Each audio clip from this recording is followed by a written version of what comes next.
I collapsed onto our couch in the living room. It was the Friday night of a particularly strenuous week, and I was determined to celebrate.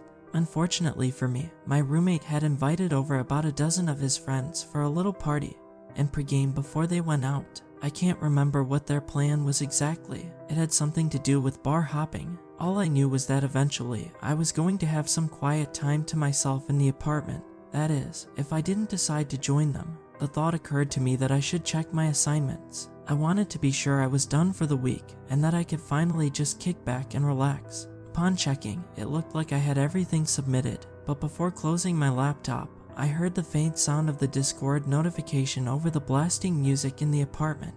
Someone pinged me in the group chat, the chat that my friends and I used to stay in touch, as most of us live nowhere close to each other now. It's more accurate to say that its purpose is to send stupid memes to each other above anything else. "What's up, some asses?" I sent, hoping to spark a conversation. Not even a minute later, I received some friendly name calling in return.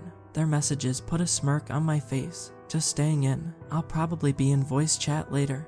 If you'll want to join, maybe we can play something," one announced. A few others replied that they would be there, including a couple of friends who rarely joined the voice chat. Another pinged me asking if I would join, as I hadn't said what I was doing yet.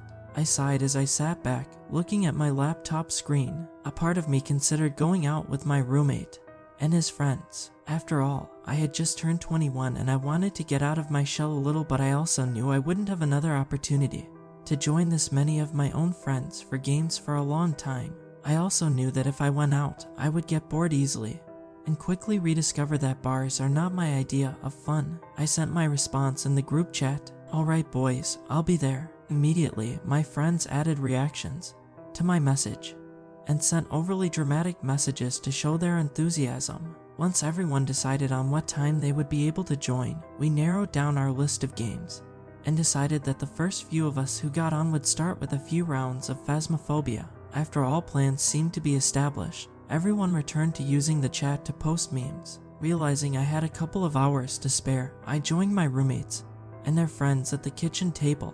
I didn't know a few of the people there, so I made an effort to introduce myself and make conversation. But being the introvert I am, I found myself walking away and checking my phone more than talking to anyone face to face. Most of the time, I was checking the group chat and the various memes being posted. During one of these little breaks from being social, I saw a new link that hadn't been embedded as any image or video. The most annoying memes are the ones that don't embed or can't be viewed unless you go through the link to whatever app or site it came from. This link, in particular, looked off. I couldn't make out the name of any, and it looked like nothing more than jumbled letters and numbers. Even weirder, the person who posted it didn't have a name, and the user avatar was just a default one. I was fairly certain no one with access to that chat had a blank profile. After a moment of hesitation, I tried to open the link, but whatever it was wouldn't load. I wrote it off as my phone acting up, but curiosity quickly got the best of me, and I felt an urge to know what it was. I retrieved my laptop, opening it again on the living room couch. To my confusion, the unorthodox-looking link from the nameless, faceless user was still there. I again hesitated before clicking on the link again. A full-screen window appeared, quickly loading a grainy black and white video of an empty room. I realized my error in not checking the volume beforehand, because apparently I had it on max. The annoying sound of static disturbed the music coming from my roommate's speaker. A yell came from someone at the kitchen table in response. "Turn that stuff off." I frantically tried to turn down the volume on my laptop, but it didn't seem to work. The static remained just as loud. I tried to Alt+F4 the window, but it refused to close. I tried to open other windows. I even tried to shut off my laptop entirely. Nothing was working. As the mysterious, blank video continued to play, one of my roommate's friends drunkenly walked over to the couch and stared at the screen for a minute before asking, "What the hell are you watching?" "Dude, I don't know, man. One of my friends sent a link to whatever this is and I'm trying to. Just hold on for a second." I replied, uninterested in explaining the situation while trying to fix it. My roommate, Alex, walked over and sat next to me on the couch, along with another one of his friends. "What's this? Some old movie or something? Looks creepy," Alex inquired. "I have no clue. I'm trying to shut it off right now. The window won't close. I can't turn down the sound. I can't open anything else. and my laptop won't even shut off. Well, just let it play, I guess, Alex suggested, so I let it be for the moment. Another minute or so of just the empty room passed by before a figure walked into view of the video. The few of us watching went silent as we observed and waited. The man who had walked in front of the camera was very well dressed. He wore a very old-fashioned looking suit. It looked like something from the 1920s, maybe earlier. I don't know all that much about suits. On his hands, he wore black gloves. This is all we could make out because his face was out of frame. The camera must have been angled poorly because we couldn't see anything above shoulder height. He walked into the center of the frame before standing square, facing the camera. Though the audio was coarse, his deep, soothing voice was heard clear as day. Greetings, and welcome to our 7th installment of this series. I'm your host. Before the man could speak his name, a wave of static violently washed over the screen, accompanied by even louder white noise. After a good 10 seconds, the video returned to normal, and the man continued. I advise that all watching are sure to have seen our past works, particularly installments 1, 2, and 4, as they detail how to locate and acquire a proper subject. This is paramount information to have before proceeding with this installment. The music in the apartment ceased, and all of Alex's friends crowded around the couch to get a look. As most of you know, the man in the video continued. The old markets are gone, and our farms have died out. Since such a time when this commodity was abundant, we have no choice but to seek out and harvest it ourselves. What's he talking about? Asked one of Alex's friends, before being hushed and told to shut up by everyone else. A few of them whispered comments to each other, most pointing out the weird camera angle excluding the man's head. Along with the acquisition and proper preparation of subjects, the processing is equally important and the last step necessary to enjoy your hard-earned goods. Future installments will explain the process in greater detail and complexity. This film seeks only to demonstrate the most basic processing techniques. The screen once again became flooded with static and blaring white noise before cutting back to the film. When it did, the suited man was no longer alone. Front and center of the video was someone new, another man dressed in a suit, though his was much more modern. His head was also above the view of the camera. Something about him felt off, but I couldn't put my finger on it, at least not until I heard a gasp from behind me. Then I saw it too. The man was hanging from what we couldn't see, but his lifeless, dangling feet held over a wide metal bucket on the floor beneath him made it clear. Everyone else must have noticed, as well as some began whispering concerned comments back and forth. Others hushed them in response, eager to see what would happen next. I stayed silent, believing it was nothing more than an act. The man in the old suit walked into view again, dragging a cart with him. It immediately became clear that he was quite a bit taller than the man hanging up next to him. Their shoulders appeared to be about the same level, but the feet of the man who was hanging lightly swung back and forth in the air, at least a few feet from the ground. Some commented on this but fell silent as the man began to speak again. I have here a subject for this demonstration. Those of you who have seen our past installments may recognize it. The harvesting process may be done when the subject is dead or alive. Of course, alive can be much more entertaining. Unfortunately, our subject here put up too much of a fight to do this demonstration live. It is especially important not to damage any of the more valuable pieces while acquiring a subject. Before you start, have something to serve as a collection bucket for the blood. We don't want one of the best parts to go to waste. Most of us watching remained silent. Some felt suited to laugh at the absurdity of the dialogue, but the ones who did were silenced as the towering man raised a knife from the cart. First, we opened the chest. He plunged the tip of his knife into the hanging man just below the neck, though only a couple of inches. He pulled the knife down effortlessly, tearing through the man's clothes, and the man himself like butter. Along with it came the grotesque sound of flesh being ripped and bones being snapped. He returned the knife to the cart before placing his hands back in the man's chest. In one rigid motion, he pried the man's chest open. Everyone around the couch, including myself, recoiled uncomfortably upon hearing the insufferable noise. Blood gushed from the newly made open cavity, and the man, soaking his clothing and collecting in the bucket beneath. My roommate, Alex, quickly got up from his seat, expressing his disgust in the process. Some of the others turned away and covered their eyes. I, like all the others who were still watching with intent, thought it was all an act, reasoning that it must have been some sort of prop corpse with prop blood, and now we were looking at prop organs. "And now we harvest the goods," expressed the man who seemed to be acting as a butcher, letting the organs marinate and blood enriches their flavor, he announced, grabbing a smaller blade from his cart. For the next several minutes, he removed organ after organ, heart, liver, intestines, everything. He carefully lowered and lightly dropped each organ into the pool of blood collecting in the bucket, somehow remaining to still keep his head out of view. Everyone remaining on the couch began to leave one by one as the video went on. Some even gave me disgusted glances, as if it was my fault that they saw what they had and could have warned them. I think some even got the idea that I watch these kinds of disgusting things in my free time.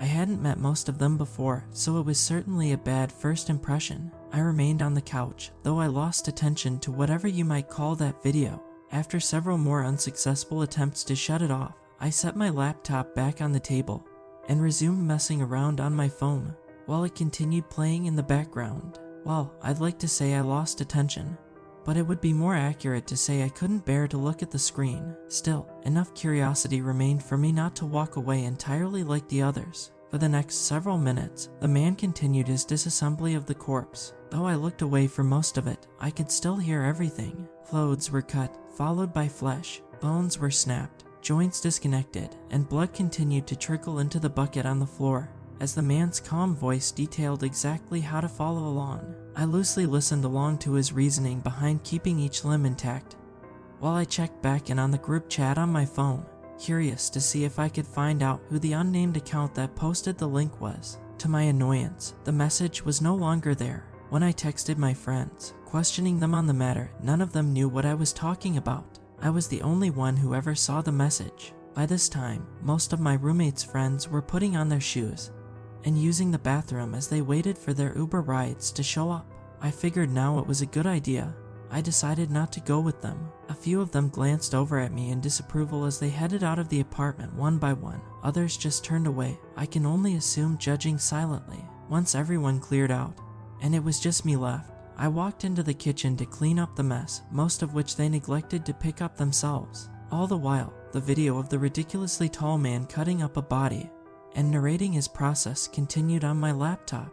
Not even half a minute after they left, the apartment door opened, and my roommate, Alex, walked back in.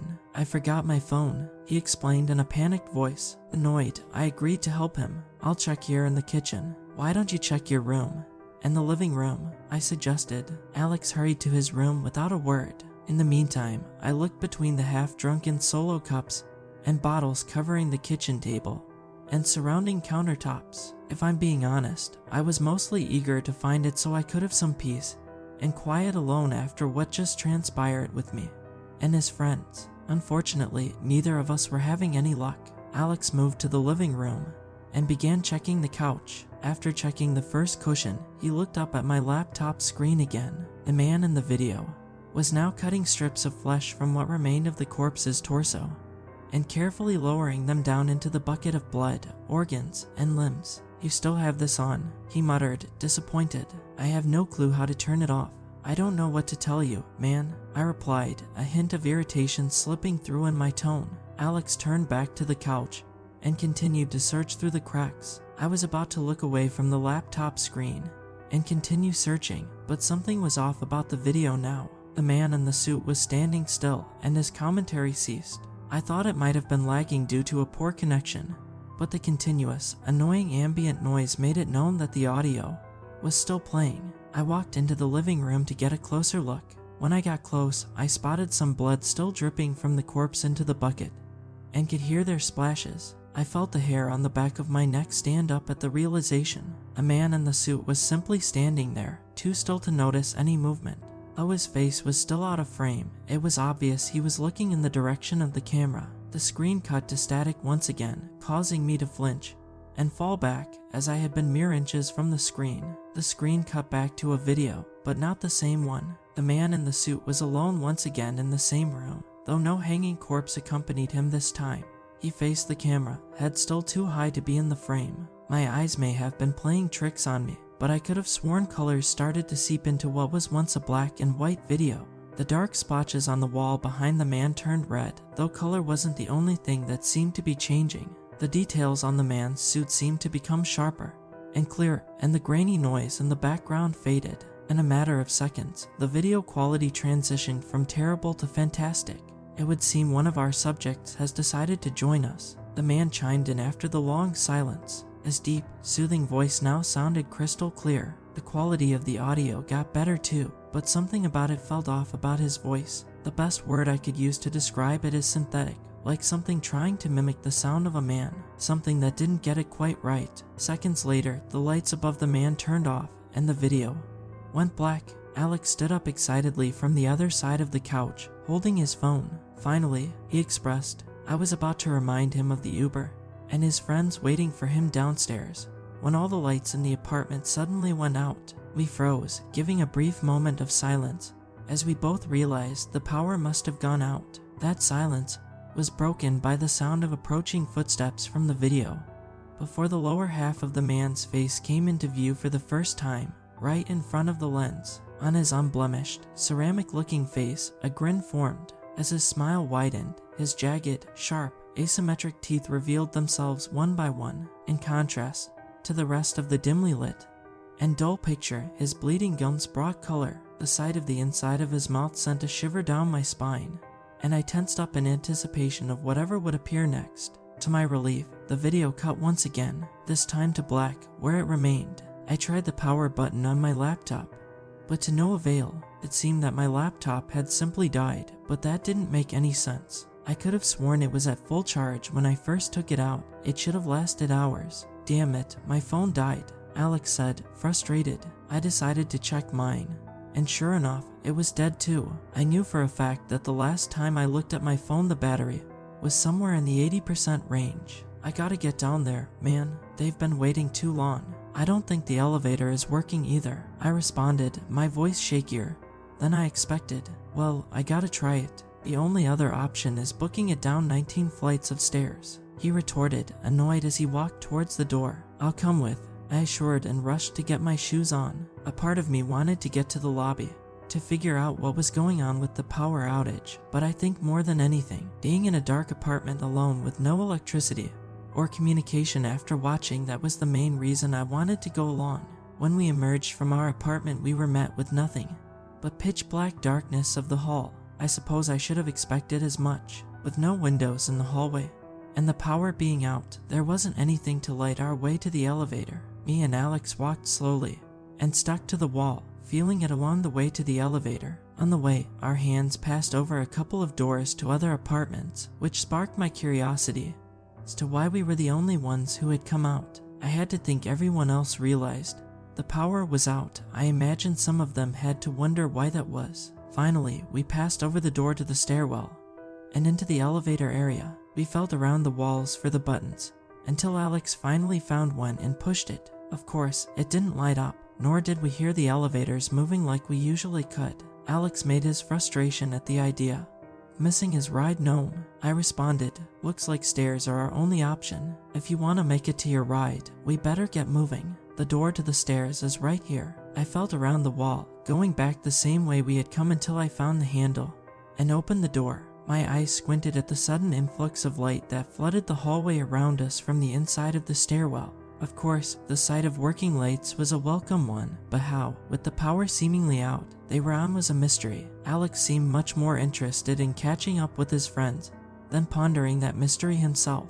Before I could even open my mouth to question the oddity of the situation, Alex moved past me to enter the stairwell, and I swiftly followed. I brushed off the lights being on as more than likely emergency power. I followed closely behind as we practically ran down the first few floors, but somewhere around the 14th floor, Alex suddenly halted his descent. As did I, he turned to me but didn't say a word, keeping as quiet as possible as if he were waiting for me to notice something. I was about to ask what it was before I felt it myself. The air was cold in there, very cold. It felt like we were walking into a freezer. When we first entered the stairwell up on the 19th floor, it most certainly wasn't anywhere near as cold as this. I traded a confused look with Alex before either of us could say a word, and we both carried on with our previous pace. As we continued, the air only seemed to grow colder. By the 10th floor, we could see our breath, and although it was cold outside, I knew it wasn't anywhere near this cold. At the 6th floor, Alex once again halted, but this time I watched his eyes grow wide as he stared at something in front of him. He tried to mutter something under his shivering breath, but he failed to make words.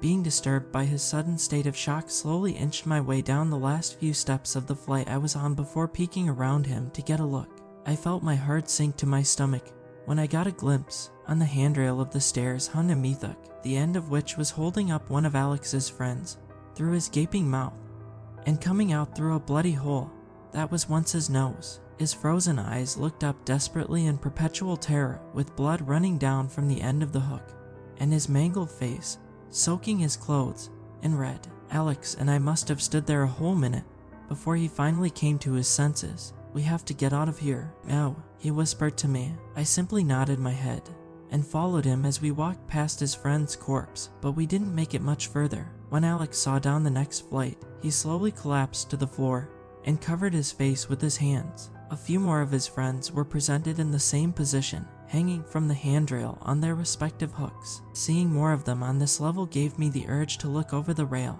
Down further, it looked like almost all of Alex's friends who had been in our apartment were now here, dead and hanging. Blood from their faces trickled down slowly, though. With as many of them as there were, it collectively painted a dotted pattern on the concrete floor at the bottom of the stairwell. They all looked up at me with the same horrified expression on their faces. The sound of tearing flesh broke my trance and caused me to lean away from the handrail, though still close enough to see down it.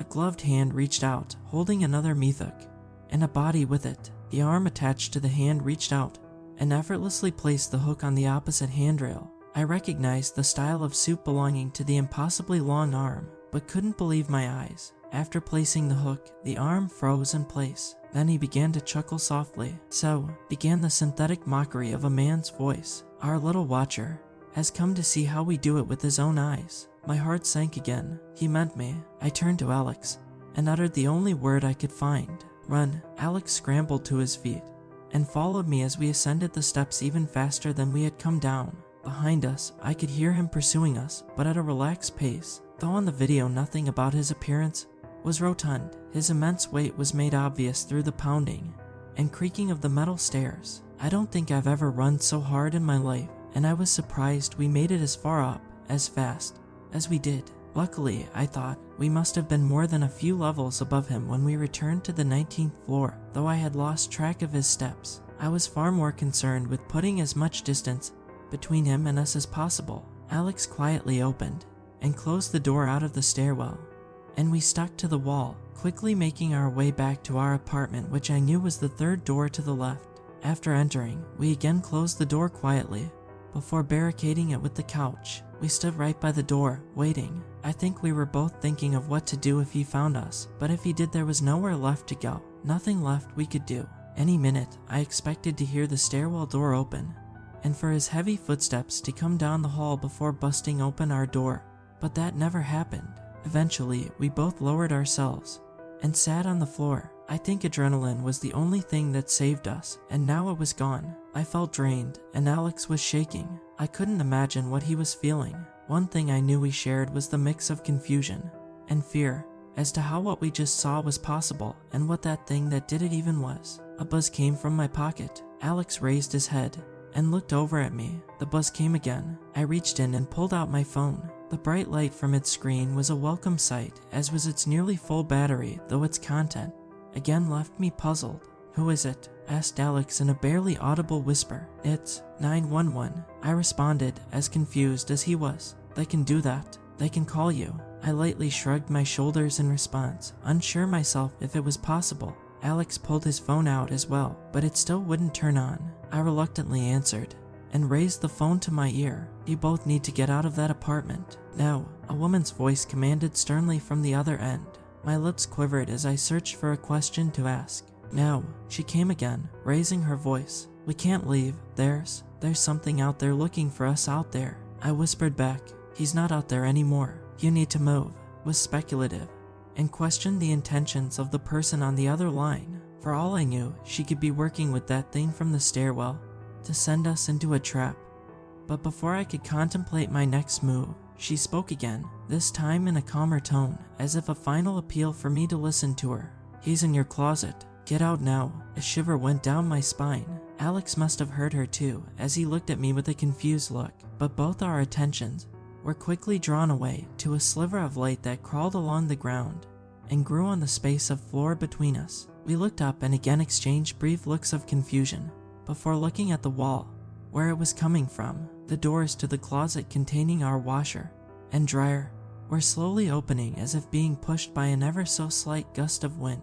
A narrow gap between them is where the light seeped through. A wave of dread swept over me as Alex and we rose to our feet like we were ready to run, but had nowhere to go. This wouldn't have raised much of an alarm in my head if the woman on the phone hadn't just said what she did, and if I didn't already know that there wasn't a light in that closet. The doors swung open violently, and our apartment was filled with light. A gloved hand gripped the top of the doorway before an old top hat ducked under it. The suited man entered, crouching to keep his hat from being pressed against the ceiling. He took only 2 casual steps towards us, but his long legs closed the distance across the room before we could move. I tripped on my feet trying to keep away, dropping my phone in the process. But Alex was well within reaching distance. In one hand, the man had yet another meat hook, and with the other, he reached out and gripped the top of Alex's head, giving it a quick twist. His face now looked at me from the back of his body with the same terrified expression stuck to it that his friend's corpses had.